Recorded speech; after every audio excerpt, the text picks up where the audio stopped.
Abusiafo me mamu nyina akwaba e wo bebia wo bia na de me nje obre enna ni de di kan ba to channel ya me mo akwaba na pese hu ne wo manim ha maye kama abetumi e de serve ma me Mother's Day ya ji akonya no de twa me to TV ne so ya fan hihye so fi se wani ba je ho nemo wo hwe wie na wani je ho sane me kana wo mo de aso be like video ni ma me ye to aso ti je ne kakra ne wa ha ye mienu na me salt fish nso na wa ha garlic nso enie na we so de dawa eno nso nie na meko kakra nso to taste nto nso enie only fresh one na obetumi so 10 one na akatoa nso na wa ha se na akakaduro kakra na wa hwe unhu se beko yi di akonwa no na ebeye se ne wa ha nso de simple na ma ye di bedi ntimre kakra enso nie na me stock am de meat no na wa ha na meat ni nso enie dwan nam kakra na we nso ye smoked haddock na codfish and nso na wa ha so ti me sraw fish mumu bi ebusa kama na de wa ha de me baby spinach kama so fadudo bia opehwe na kono yetwaso enti fachensi bia ope so na mengo na medi agumu na fa engu bia so a ope na emo mesrawo sa wongo no unim se emunya da na wachi na kama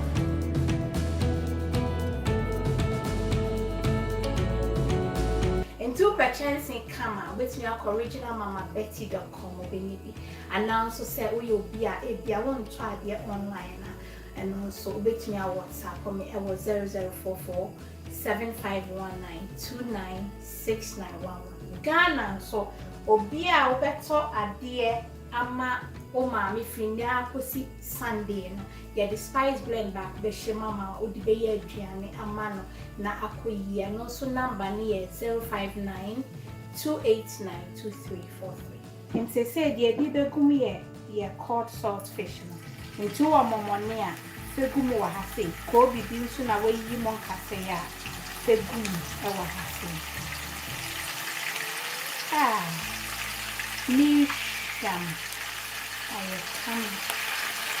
until we salted codfish and now momoni adina wahu also bo how to man one siswa na ngono na fe udi guma na se pun yisi eno no emwa na se wongo no emu taste na sisan ti emane no bebre na ma emunchi na bubbles no wo ho kakra na natural say obo se ensuo kakra wo nan ma emunchi kakra ansa di jeni ababebi yene sa ema o sauce na stew no eyede so nti se nya meka no wo ye aduane na se gya no ano nya din bebra ema aduane ne to ne bo ase na ayede nsi no nti se no emu ache so ho na afi udu jeni no ma jeni ne no so se ema aduane eyede ene sa ma aduane etu sa na wasa meka na ma volume kama nti ye aduane a so we obi a won pege ne bia start ne di ne more and also da bua so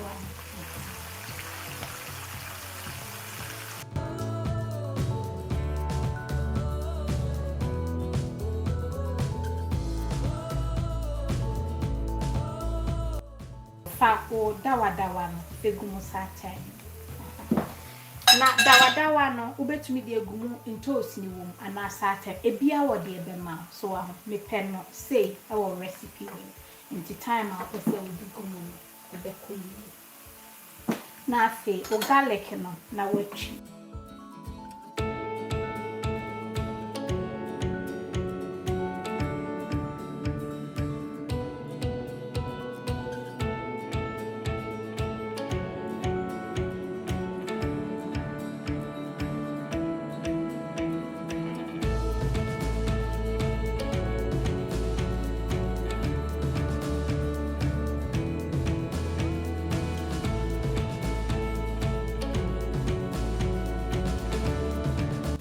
Tino se ubachi o garlic no ene akakaduro no ginger no ene dawa no kakra enti afi na de wo meko no ene nso egu meko no on se metwitwa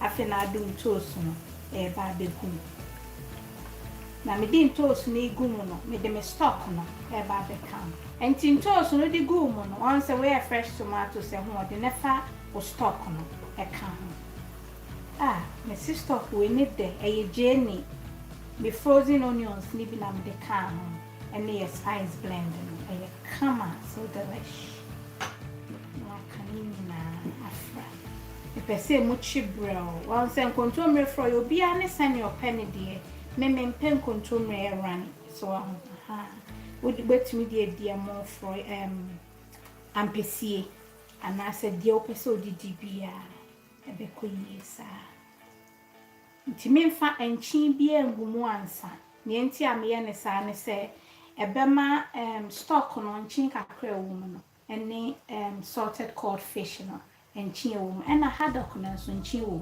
so ti o se o share so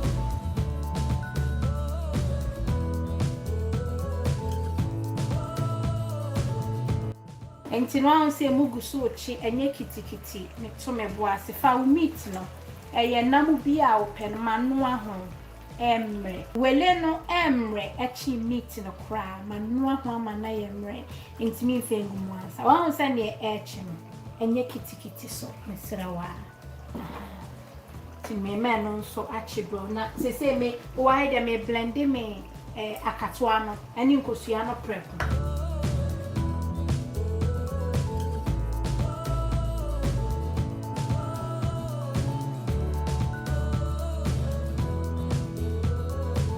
anti nkosua ni me de ka akatoa no ho ana si na ma blend me de nsuo kitwa bi ene ba de ka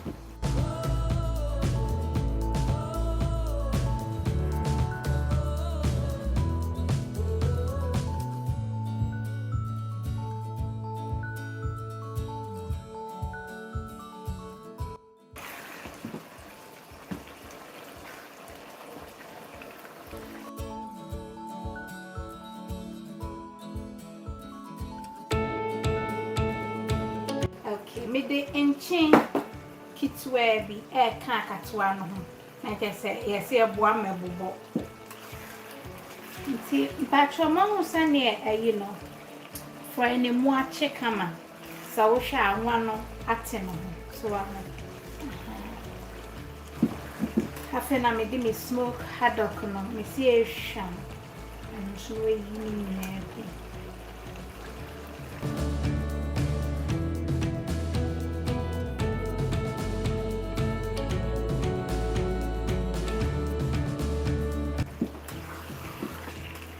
mrenen so me di begum kakra bia ti afena me bejai de akatoa no me di akatoa ni begum na makata so na abobokam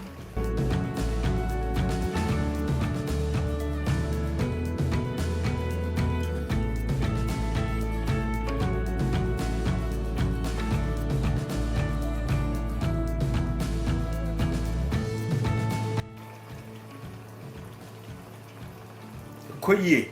Dayo, monsieur haye shamse. Haye sham. Tino akata kama. Me lo jano so brown. Inti she.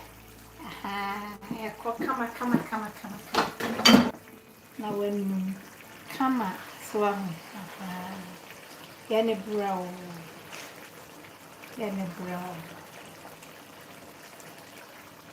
Yana brown chancing so asia da ho odi a jollof ne ade a papa bi nti me no munsi no me de mimre no ba begu so ene enam na aka no wele ni nyina so fe gugu so se me share de no mu bebre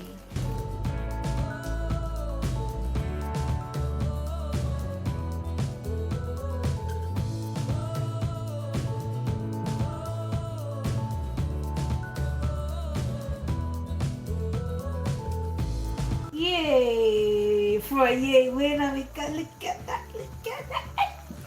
Aye, come on, aha. On se mi jan my ene bro. If you are in a kitty kitty, aye, bro. So,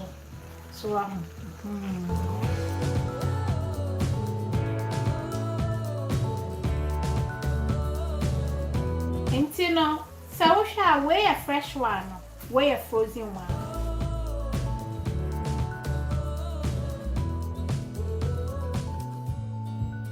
Not just why you think. And to me, any say now, may have me who said me no mukura. On one bedroom, come a mouth. Now, if frozen one and so, titty. And two will be Biana a frozen up, but what the answer will be used. So,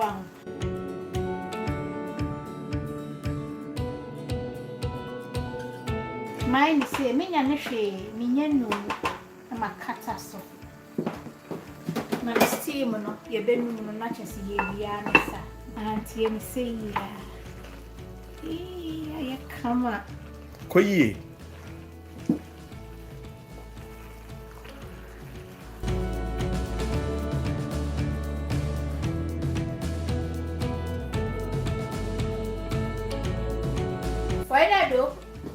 Me yanchi be the one said a salted fish nam be an inchink Accra na me di go Akatuwa ni mono so and no one is stock on me yanchi be a chin a bosso.